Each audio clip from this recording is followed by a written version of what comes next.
감사합니다. 이 귀한 예배의 자리에 우리를 불러주시고 한 주간 동안 주의 품에 품어주시며 하나님 많은 사람들 가운데 우리를 구원하여 주신 하나님의 은혜를 생각할 때 참으로 영광과 찬양을 하나님 앞에 올려드립니다. 이 시간 말씀 들을 때 우리 속에 있는 악한 마귀의 영이 떠나가게 하시고 사탄의 모든 시험들에서 승리하게 하시며 하나님 이 말씀대로 정말 사탄에게 이기고 승리하는 하나님의 자녀 되게 하여 주시옵소서.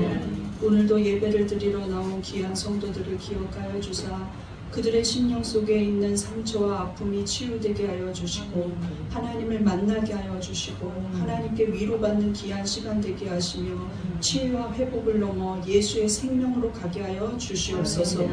이 시간 병석에서 하나님 앞에 예배의 자리에 못 나오는 아버지 하나님 안타까운 영혼을 기억하여 주시사 하나님은 어디에나 동일하게 계시오니 마음을 위로하여 주시고 하나님을 경배하고 예배하는 동일한 마음과 은혜를 허락하여 주시옵소서. 예수님 이름으로 기도하옵나이다. 아멘. 오늘 말씀 제목을 읽어보겠습니다. 시작. 성도를 넘어뜨리는 마귀의 전략. 이제 이번 주와 다음 주를 꼭 연결해서 들으셔야 합니다. 왜냐하면 오늘은 마귀의 전략이 도대체 마귀의 정체가 어떤 것인가에 대해서 말씀드리고 성경의 근거에서 말하는 거예요. 그냥 감정으로 얘기하는 게 아니라 그렇기 때문에 성경을 보면서 이걸 듣는 게 굉장히 중요합니다. 그냥 내 짐작으로 이건 마귀 역사에 이러는 게 아니고요. 자, 그 다음에 다음 주에는 마귀를 이기는 방법입니다. 그러니까 마귀가 어떤 정체를 갖고 있는지를 알고 우리는 마귀한테 어떻게 이겨야 되는지를 아는 그 연속의 말씀이기 때문에 첫 번째, 두 번째를 이어들어야 되고 마귀의 전략만 듣고 나서 어떻게 이기는지 모르면 안 되니까 다음 주에 오셔야 돼요. 다음 주에 오셔야 돼요. 네. 자, 그러면 예수 믿는 그리스도인들은 맨날 형통하고 잘 될 것 같은데 여러분 주변을 보고 저를 봐도 왜 또 아프지? 왜 또 돈이 없지? 왜 또 우리 애가 시험을 못 봤지? 왜 또 내 남편이 저렇게 내 심령을 상하게 하지? 갑자기 예배를 왜 못 가지? 저 귀한 분이 왜 아프지? 우리가 기도했는데 왜 응답 못 받지? 의문들은 투성이에요. 우리가 이 땅에 살고 있는 동안. 그런데 예수님이 다 미리 말씀하셨다는 겁니다.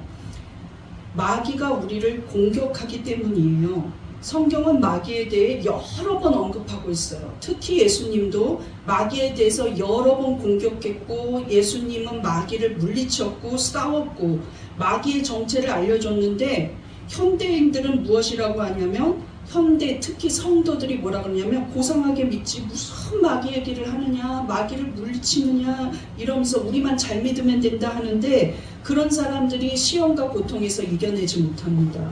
왜냐하면 어떻게 승리하는지 방법을 몰라요. 여러분 축구가 11명이죠.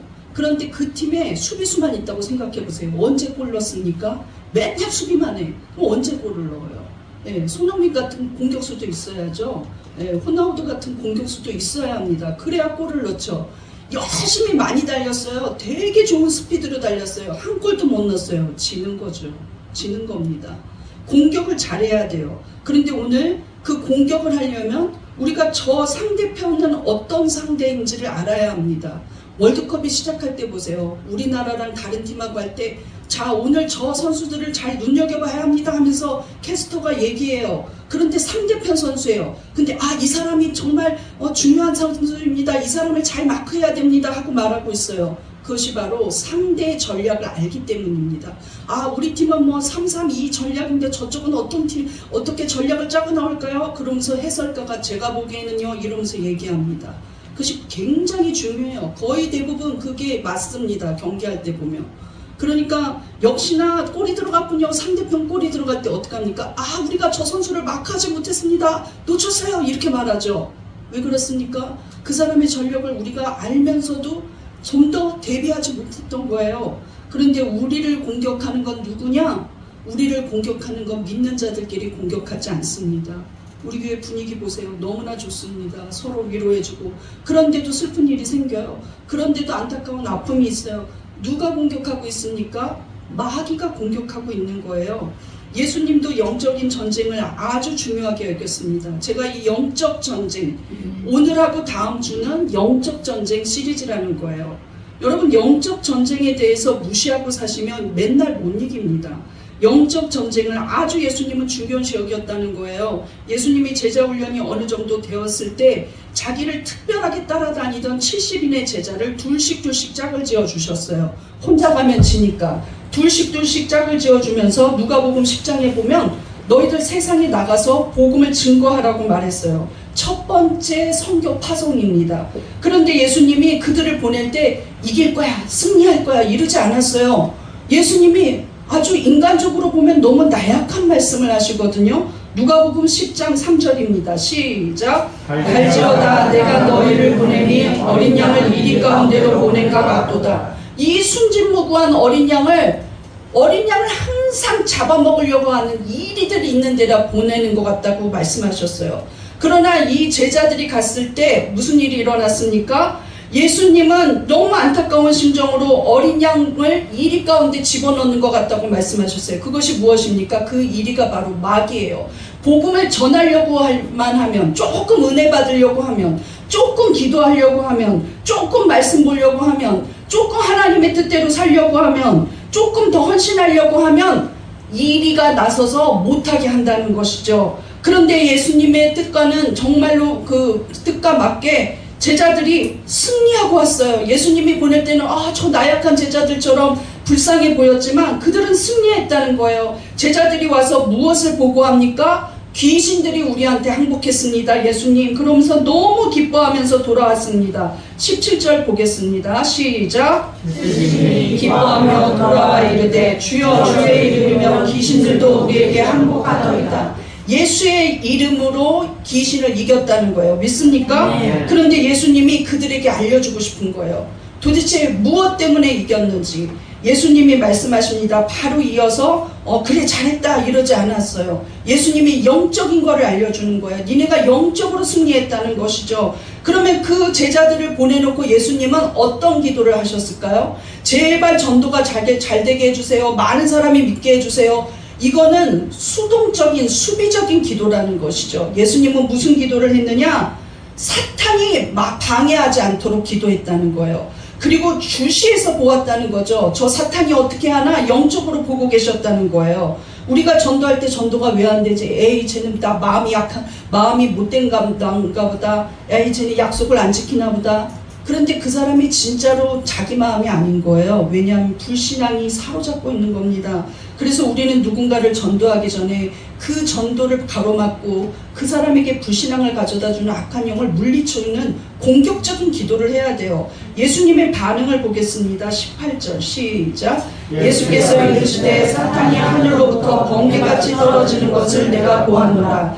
내가 너희에게 뱀과 정갈을 밟으며 원수의 모든 능력을 제어할 권능을 주었으니 너희를 해칠 자가 결코 없으리라. 우리를 해칠 자가 결코 없다 그랬어요. 보내기 전에는 이리 가운데로 보낸 것 같은데 예수님은 돌아와서 승리한 그 제자들에게 너희를 해칠 자는 결코 없다 그랬어요. 왜? 원수, 마귀의 능력을 제어할 권능을 너에게 줬다는 거예요.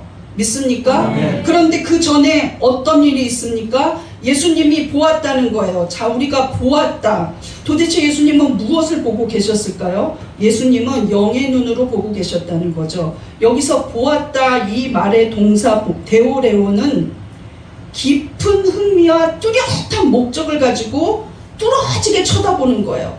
여러분 그냥 이렇게 쳐다보는 게 아니라 월드컵에서 공이 가는 데만 쳐다보고 있는 선수처럼 그렇게 나는 반드시 승리하고 저 공을 놓치지 말아야 된다는 거, 저 공을 내가 빼앗아야 된다는 거, 저 공이 가는 데를 내가 쫓아서 달려가야만 한다는 목적을 가지고 있는 것처럼 예수님이 저 사탄이한테 나는 이겨야 된다, 우리 제자들이 승리해야 된다 하고 공중의 권세를 잡은 마귀가 어떻게 하는지 계속 뚜려지게 쳐다보고 계셨다는 것이죠. 그렇기 때문에 예수 이름을 댔을 때 제자들이 이길 수 있었다는 거예요. 믿습니까? 이것이 예수님의 전도 방법이었고 전도의 그 성공의 비결이었다는 것이죠. 우리는 그냥 무턱대고 전도의 영을 주세요, 전도 잘하게 해주세요 기도만 할 게 아니라 전도는 반드시 마귀가 싫어하는 거기 때문에 방해를 해요. 그렇기 때문에 하나님이 이 악한 영들을 내쫓아 달라고 기도하고선 전도해야 된다는 거죠. 우리가 전도할 대상자들도 그 마음이 자기 마음이 아니에요. 다 착한데 전도만 안 들어주는 사람은 태반으로 많습니다. 약속도 잘 지키고 성실한데 교회만 약속을 안 지키는 사람은 너무 많아요. 그거 왜 그렇습니까? 마귀가 그 사람을 사로잡고 있어서 그래요. 그래서 불쌍히 여기면서 이기고 승리할 수 있도록 기도하고 마귀를 물리쳐줘야 한다는 거예요. 그렇다면 마귀는 어떤 전략을 가지고 성도를 공략할까요? 성도를 넘어뜨리는 마귀의 전략 1번입니다. 시작! 마귀가 노리는 것은 십자가의 은혜입니다. 여러분, 마귀는요, 저 목사님 나쁜 목사님이 하는 것은 두 번째예요. 네 남편 미워해라. 이것도 3번, 4번 저 밑바닥 전략이에요. 마귀는 무엇을 가져다 주냐면 성도들을 공략해요. 왜? 이미 불신자들은 자기 자녀이기 때문에 자기 소속이에요. 그래서 우리를 공략하는데 무엇을 공략하는지 아십니까?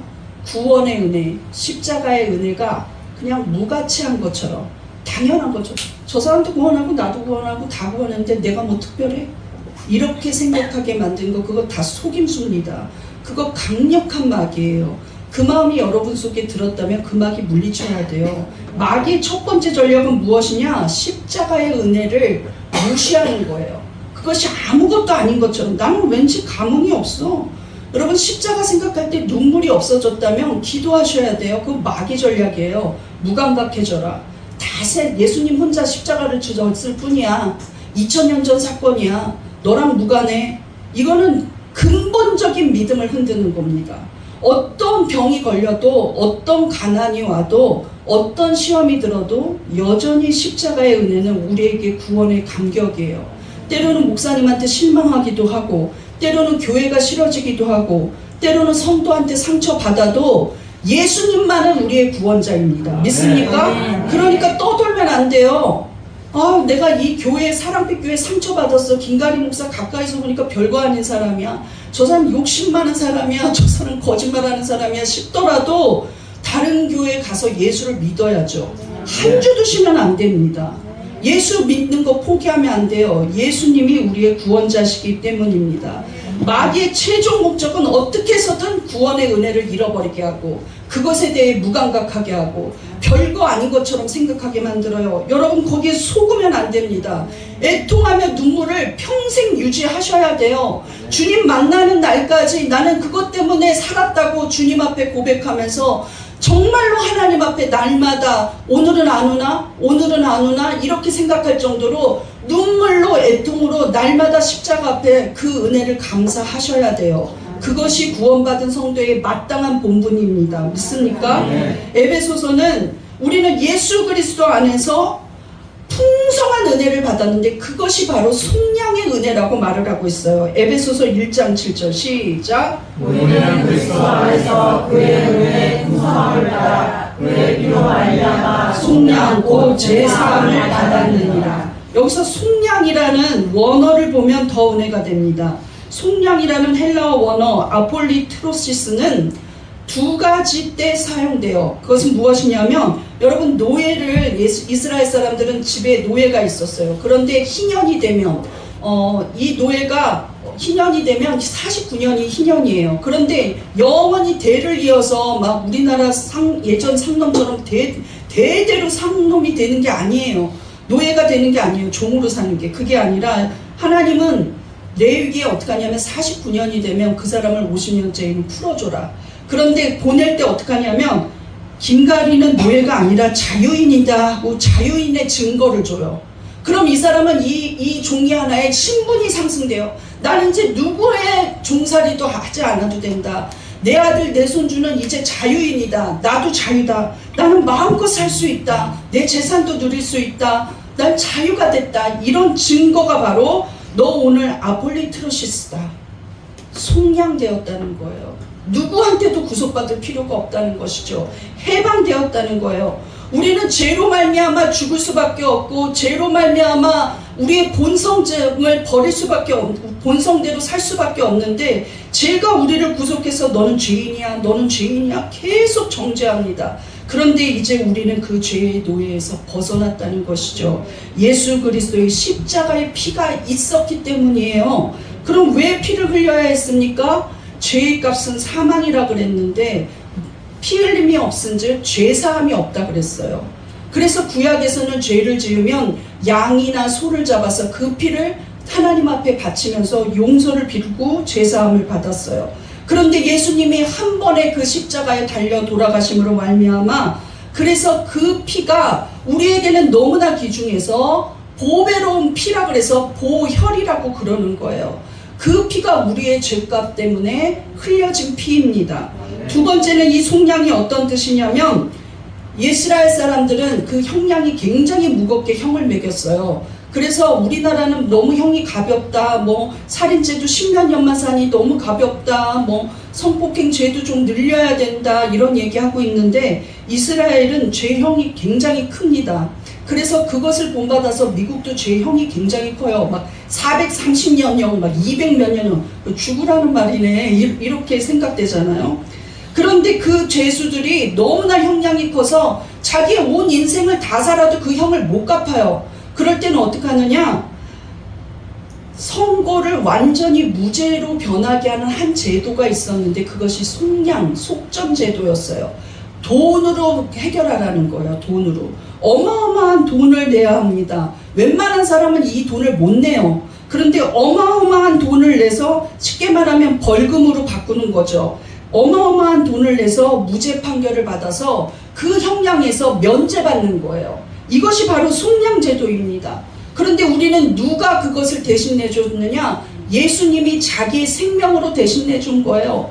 어마어마한 지불을 해야 되는데 우리는 우리의 죄값대로 우리는 지옥에 갈 수밖에 없는데 우리는 아무것도 하나님 앞에 대가를 드리지 않고 거저받았다는 거예요. 이것이 예수 그리스도의 십자가의 은혜입니다. 뿐만 아니라 우리는 죄인의 신분에서 이제는 하나님의 자녀의 정체성을 찾았다는 거예요.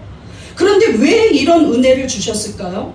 원래 사람을 만든 목적은 하나님과 교제하고 하나님께 영광 돌리는 거룩한 존재였어요. 아담이 죄를 짓기 전까지는 여전히 하나님과 독대하고 말하고 이야기하고 하나님과 사랑을 나눴다는 것이죠. 그런데 그 원래 신분을 되돌려 놓기 위해서, 회복하기 위해서 예수님은 십자가에 달려 돌아가셨다는 것이죠. 김가리 너 죄 속에 빠져서 죄 때문에 눌려 살지 말고 하나님과 교제해라. 내가 죽으마 하고 죄값을 치러줬다는 거예요. 에베소서 1장 6절 보겠습니다. 시작. 이는 그가 사랑하시는 자 안에서 우리에게 거저 주시는 바 그의 은혜의 영광을 찬송하게 하려 하는 것이다. 하나님을 찬송하고 하나님께 영광 돌리는 거, 특히 구원의 은혜를 영광 돌리는 거, 이것이 우리의 본분입니다. 그런데 마귀는 너 예수님께 뭐가 감사한 게 있니? 너는 아프잖아. 너 예수님께 뭐가 감사한 게 있니? 너는 가난하잖아. 너 예수님께 뭐가 그렇게 감사할 게 있니? 네가 증거할 게 뭐가 있니? 너는 부자도 아니잖아. 너는 잘 되지 않았잖아. 너는 성공하지 않았잖아. 예수를 뭐가 증거할 게 있어? 그런데 예수님이 우리를 위해서 십자가를 지신 그 사랑은 증거가 됩니다. 믿습니까? 예수님이 죄와 사망을 이기시고 부활하고 지금도 살아계신 예수님이라는 게 복음이에요. 내가 잘 됐어요가 복음이 아닙니다. 내가 나았어요가 복음이 아니에요. 복음은 예수 그리스도가 우리를 위해서 오셨고 그분이 하나님이시며 나를 위해서 죄값을 치르기 위해 나를 사랑하사 자기의 몸을 든 십자가에서 버리셨고 그분은 죄에 눌리지 않고 이기고 승리해서 부활하고 살아계신 하나님이라는 게 복음이에요. 이 복음만 전해도 믿는 자들은 믿습니다. 그렇기 때문에 너나 잘해 이거는 마귀가 주는 거짓말이에요. 거기에 속으면 안 돼요. 마귀는 항상 구원이 별 가치 없는 것처럼, 마귀는 항상 그 십자가는 나를 위해서 있는 십자가가 아닌 것처럼 우리를 무너뜨린다는 거예요. 구원의 감격이 무너지기 시작할 때 이미 실패한 겁니다. 그렇기 때문에 우리는 구원의 은혜를 영광 돌리고 하나님 예수 그리스도만 생각해도 그 십자가가 나를 살렸다는 것만 생각해도 가슴에 벅찬 감격이 날마다 있는 게 그것이 승리한 거예요. 믿습니까? 네. 우리 한번 고백해 보겠습니다. 날 구원한 예수님 감사합니다. 날 구원한 예수님 감사합니다. 십자가의 은혜를 찬양합니다. 십자가의 은혜를 찬양합니다. 여러분 아프고 힘들고 불쾌한 일이 있고 가슴 아픈 일이 있고 속상한 일이 있고 억울한 일이 있어도 예수님 날 위해 십자가 지셨어요. 예수님 바라봐야죠. 오직 주님 바라봐야 돼요. 믿습니까? 네. 사람 보면 소망 없어요. 사람은 연약하고 사람은 나랑 똑같은 죄인이에요. 저는 늘 말해요. 나를 가까이 할수록 나한테 실망만 할 거다 하고 얘기해요. 내 자신이 나한테 너무 많이 실망해요. 그러나 예수님 볼 때 야, 예수님 때문에 내가 복음 전할 수 있지. 나는 나를 드러낼 게 없어도 예수님 얘기하면 전도가 되더라. 이런 소망이 있어요. 여러분 예수님 증거하시기 바랍니다. 네. 두 번째, 성도를 넘어뜨리는 마귀의 전략 2번. 시작. 마귀는 한 개인이 아니라 나라와 전 세계를 장악하려 합니다. 여러분 잘 들으셔야 돼요. 마귀는 공중의 권세를 잡고 있어요. 공중이라는 것은 이 세상 어디든지 가서 권세를 잡는다는 거예요. 권세를 잡는다는 것은 마귀는 영적이라 보이지 않지만 어떤 통치자, 어떤 정치인, 어떤 유명한 사람, 어떤 스타, 어떤 문화를 통해, 어떤 법을 통해 마귀는 세상을 장악하고 불신앙으로 만들려고 노력하고 있다는 거예요. 에베소서 2장 2절을 보겠습니다. 시작. 그때 너희는 그 가운데서 행하여 이 세상 풍조를 따르고 세상의 공중의 권세를 잡은 자를 따랐으니 곧 지금 불순종의 아들들 가운데서 역사하는 영이라. 에어컨을 조금 차갑게 해주세요. 요한복음에 보면 요한복음만큼 복음서에서 예수님의 설교가 많이 나온 부분이 없는데 예수님이 직접 한 설교 중에 3번이나 마귀에 대해서 그가 공중의 권세를 잡고 있다고 말했어요. 예수님은 마귀가 무능력하다고 말하지 않아요. 예수님은 마귀가 없어졌다고 말하지 않아요.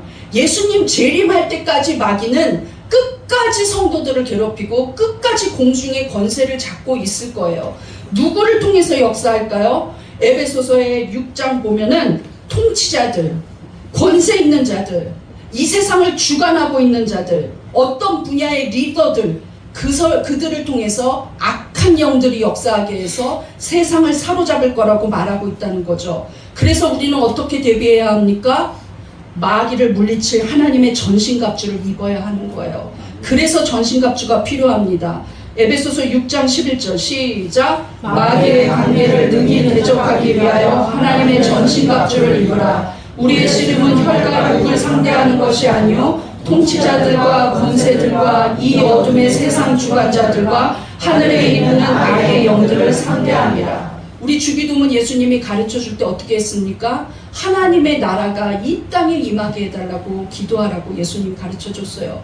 그 아무리 다급한 개인의 기도 제목이 있어도 주님의 통치가 나의 삶에 임하게 해달라고, 주님이 다스리는 가정이 되게 해달라고, 저 남편을 주께서 다스려달라고, 이 교회의 주인이 주님 되게 해달라고, 이 땅의 통치자들이 주님의 다스림을 받는 자들이 나오게 해달라고.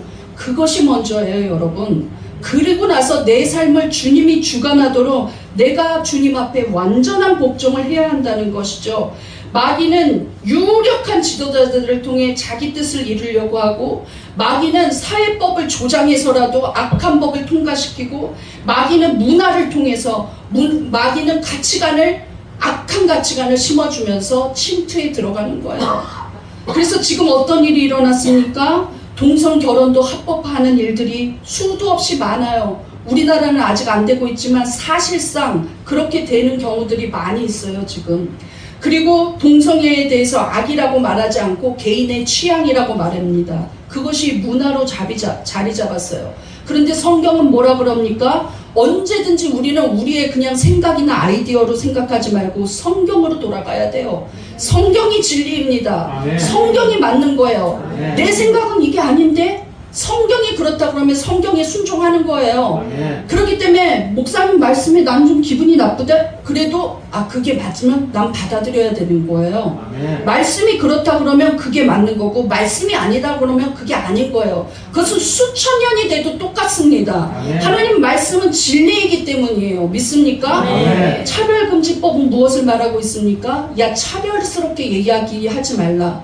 그러면 어떻게 됩니까? 예수만이 구원자라고 말하면 걸리는 거예요, 이 법에. 야, 너 그러면 다른 종교 무시하는 거야? 그러면서 걸리는 거예요. 여러분, 지금도 어느 당에서는 차별금지법을 통과시키려고 하고 있어요. 그러면 우리 예수 믿는 사람들이 정말 하나님이 두렵고 예수 그리스도의 통치를 원한다면 그 당이 나를 잘 살게 해주고 그 당이 나를 복되게 해준다 할지라도 하나님을 위해서, 하나님의 영광을 위해서 그걸 뽑을 수는 없는 겁니다. 아멘. 맞습니까? 네, 나는 그냥 말씀대로 전할 뿐이에요. 나중에 저한테 와서 목사님 저는 그게 아니라고 생각해요 해도 나는 여전히 그 생각을 고수하고 있습니다. 왜? 악한 법을 통과하게 해서는 우리가 무너져요. 교회를 무너뜨리는 법, 교회를 괴롭히는 법, 예배를 방해하는 법 통과시켜서는 안 되는 것이죠. 여러분 기도해야 합니다.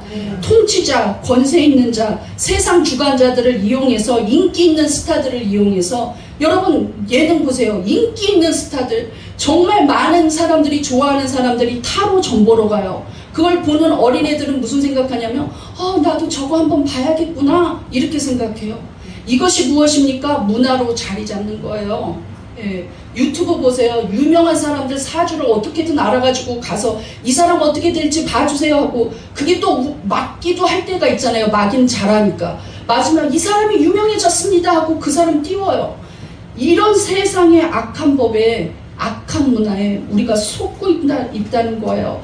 마귀의 전략은 악한 사상을 심어줍니다. 문화적으로, 경제적으로, 교육적으로, 가정, 직장, 한 개인까지 세상 전체를 자기가 원하는 대로 하나님을 불신하게 만드는 거예요.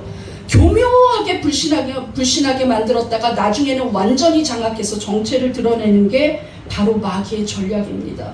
여러분 속으시면 안 돼요. 예수 믿는 집사 이상은 세상 권세를 잡은 사람들이 그리스도의 뜻대로 살게 해달라고 기도하는 게 당연한 직분입니다. 믿습니까? 이전에 히틀러는 어떻게 했습니까? 세계 최고의 지성인들인 독일 사람들도 히틀러 한마디에 속았어요. 그래서 유대인들을 잔인하게 학살하고 너무 많은 사람들을 불쌍하게 죽였습니다. 잔인하기가 말로 할 수 없었어요. 피폐하게 죽어갔어요. 그런데 나중에 히틀러가 측근들한테 이런 고백을 해요. 나는 평생 누가 나를 조종하는 것처럼 귓가에서 속삭인다. 그것대로 나는 행하고 있다. 이렇게 말을 했어요. 그 히틀러 한 사람을 마귀가 조종하면서 전 세계 수만을 죽였다는 것이죠.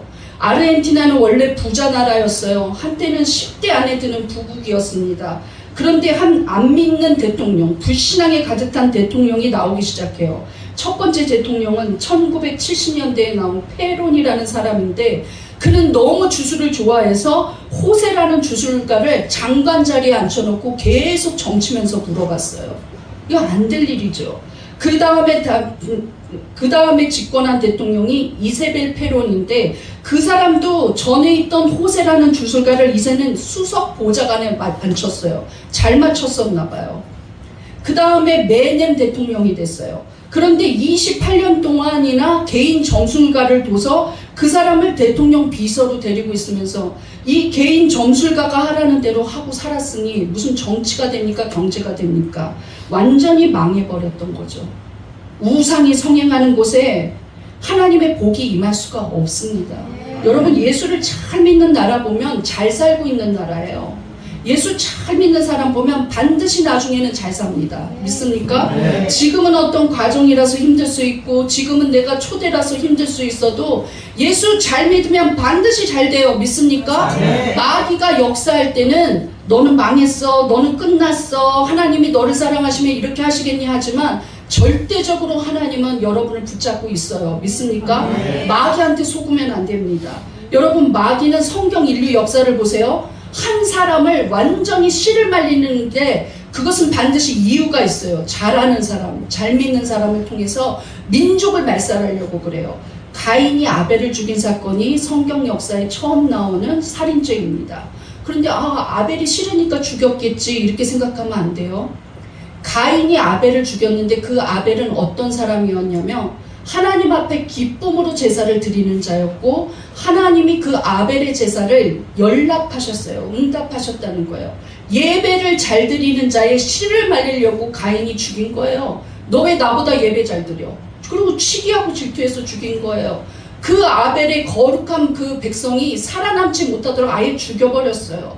그런데도 다시 또 하나님의 나라는 왕성하게 이어지죠. 그래서 모세가 태어나요. 그런데 모세 당시에 어떻게 했습니까?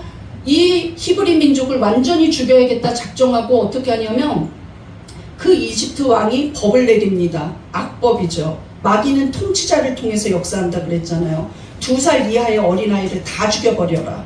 그런데도 그 마귀의 전략이 있는데도 모세는 하나님의 택한 백성이기 때문에 살아났어요. 그러면 모세가 살아난 게 개인적인 일이냐? 그렇지 않아요. 모세를 죽이려고 했던 건 왜 죽이냐? 앞으로 믿음의 후손이 될 아브라함의 후손의 씨를 말리겠다는 정책이었거든요. 구원이 없게 하고 언약을 못 이루게 하겠다는 정책이었어요. 마귀의 전략이었죠. 그러나 하나님은 그 마귀한테 넘어가지 않는 거죠. 그래서 그 모세를 살리고 이스라엘 민족을 구원하셨어요. 그런데 광야에서 아말렉 족속을 비롯하여 가나안인들이 수도 없이 공격해 옵니다. 그때마다 여호수아는 승리하고 이겼어요. 그럼 여호수아를 너무 개인적으로 사랑했기 때문일까요? 그건 두 번째예요.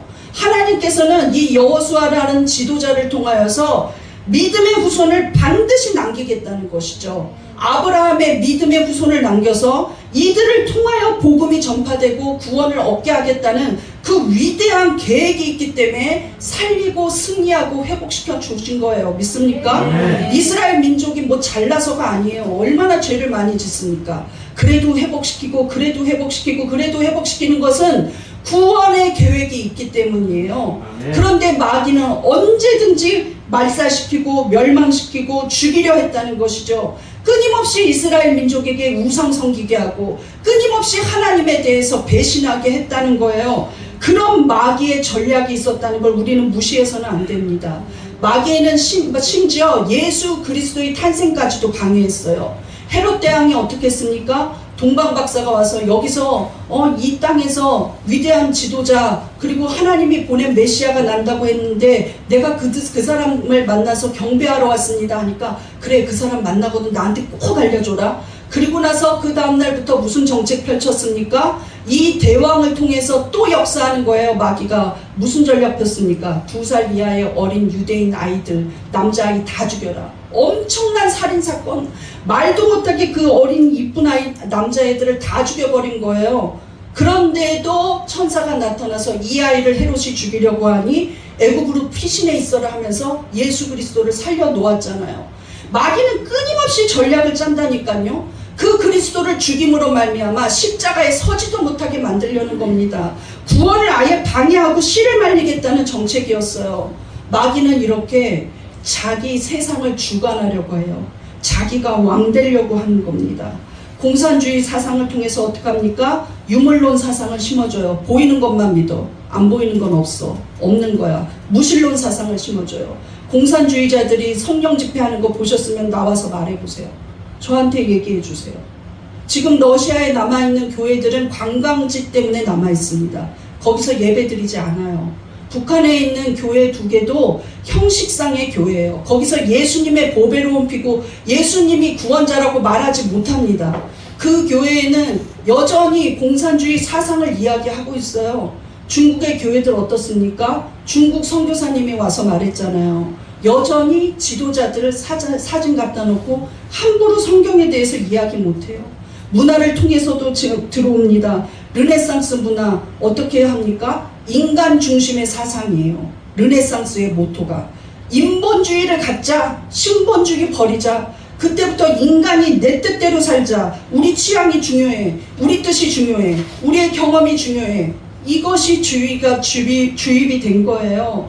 그래서 하나님을 찾지 않고 이제는 정말로 우리가 중요하잖아? 너 자신이 중요해. 네 뜻이 중요해. 네 마음이 중요해. 이렇게 그 문화 속으로 침투한 겁니다.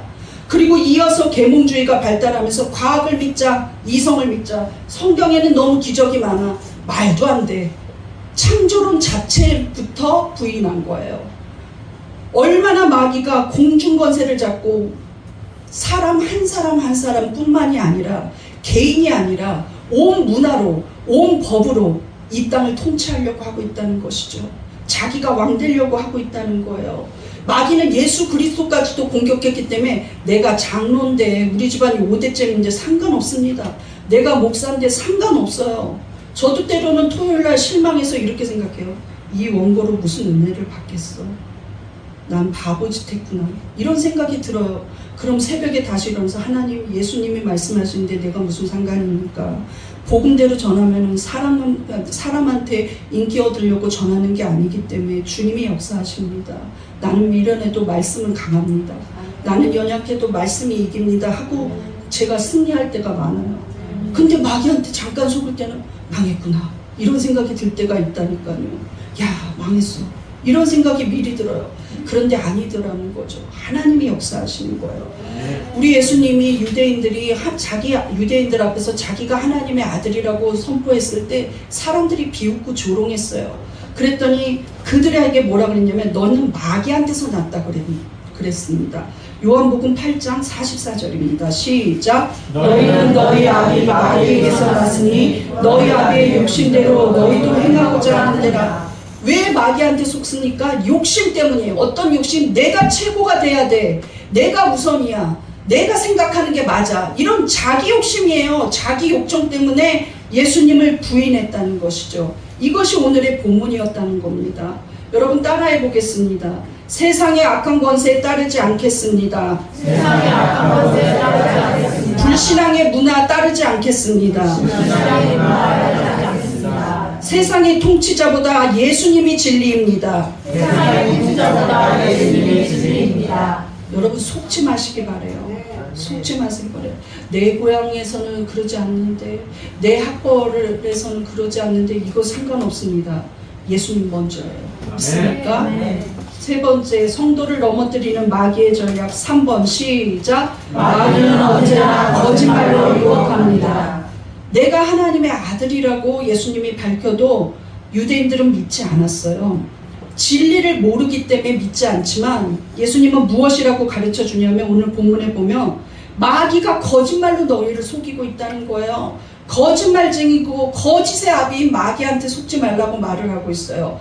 요한복음 8장 44절입니다. 시작. 너희는 너희 아비 마귀에게서 났으니 너희 아비의 욕심대로 너희도 행하고자 하느니라. 그는 처음부터 살인한 자요 진리가 그 속에 없으므로 진리에 서지 못하고 거짓을 말할 때마다 제 것으로 말하나니 이는 그가 거짓말쟁이며 거짓의 아비가 되었습니다. 마귀는 거짓말로 속인다는 거예요. 너 이거 하면 요거 줄게 하지만 나중에 가면 완전히 우리를 멸망시켜요. 거짓의 아비라는 것이죠. 여러분 인류 최초의 죄가 왜 들어왔습니까? 하나님이 이거 먹지 말라 하고 말한 선악과를 먹었기 때문이에요. 그런데 뱀이 강교하게 아담을 꼬실 때 어떻게 꼬시는 줄 아십니까? 거짓말했다는 것이죠. 하나님은 너가 이것을 먹는 날에는 반드시 죽으리라 하고 말했어요. 그런데 마귀는 뭐라고 쓰냐면 아니야. 너가 이것을 먹는 날에는 하나님같이 된다 하고 말했다는 거예요.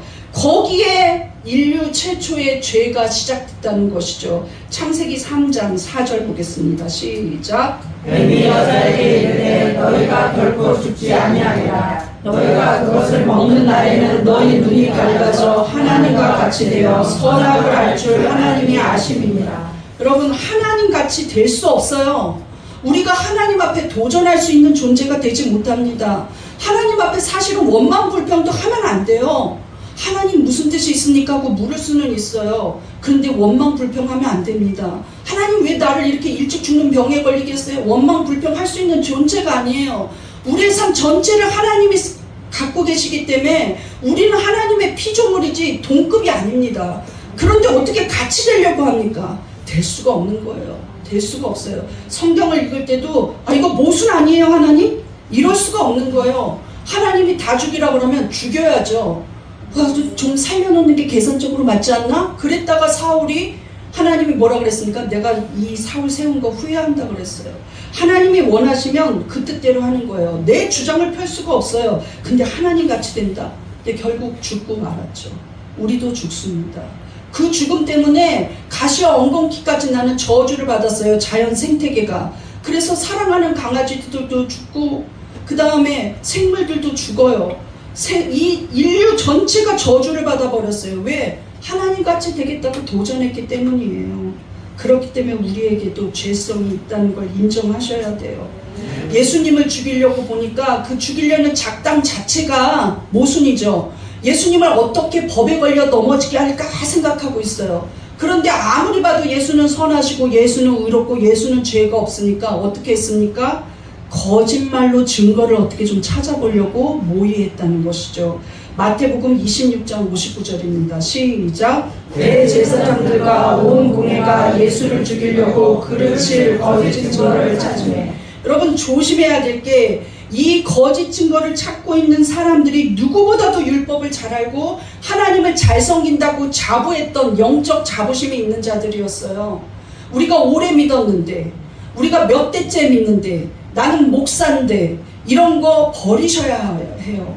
하루하루 하나님과 동행하지 않으면, 매 순간 하나님께 물으며 기도하며 나는 연약하다고 말하지 않으면 맨날 우리는 쓰러져요. 엉뚱한 얘기를 하고. 여러분 실제 목사님들 모임에서도 잠깐 어떻게 지나가는 얘기했는데 서로 막 싸우고 있는 경우도 많아요. 잠깐 속는 거죠. 목사도 연약하다는 거예요.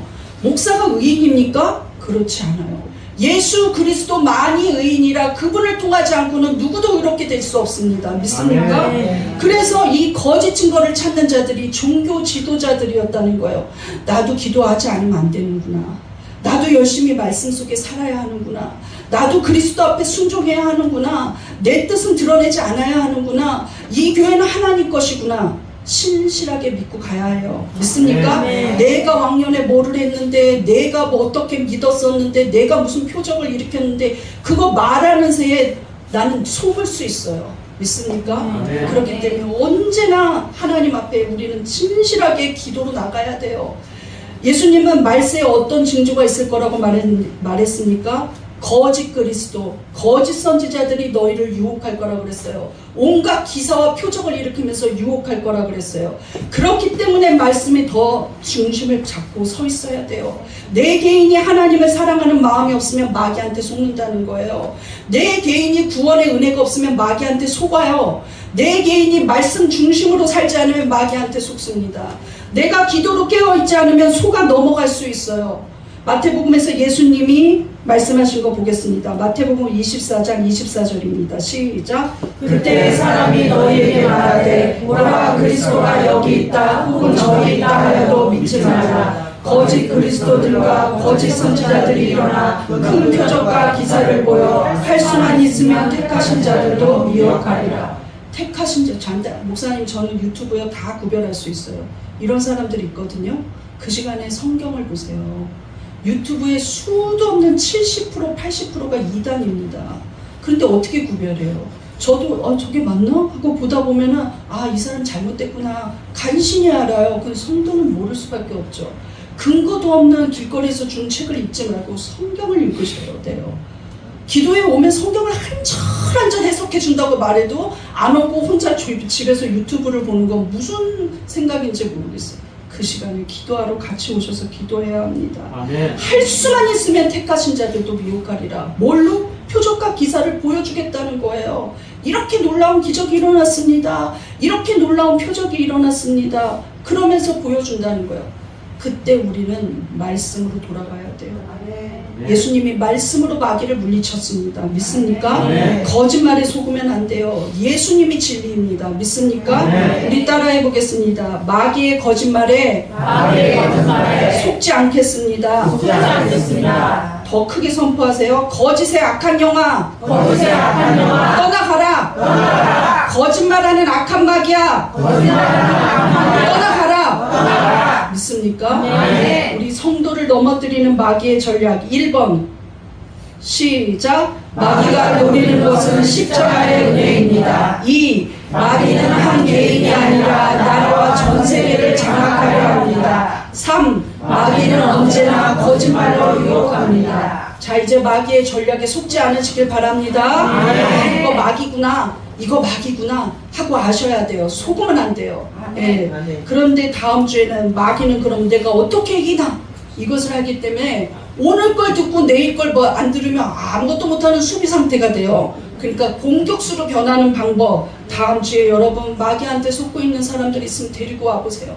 마귀한테 어떻게 눌려갖고 기도 못하고 있는 사람, 아파하는 사람, 힘들어하는 사람, 상처 때문에 교회 그냥 끊어버린 사람 많잖아요. 그렇죠? 그런 사람들 마귀 이기는 방법 듣고 꼭 승리하게 하도록 하시기 바랍니다. 이 시간에 우리 큰 소리로 기도하는데, 하나님, 나는 오직 말씀으로 서겠습니다. 내가 거짓의 유혹에 속지 않게 하여 주시고, 보이는 것에 넘어지지 않게 해주시고, 악한 법을 통과하는 그런 것들에 관심 없었던 거 주님 용서하여 주시고, 세상 통치만 믿지 않게 해달라고, 오직 하나님 말씀에 서게 해달라고 이 시간 주여 한번 부르짖고 기도하시겠습니다. 주여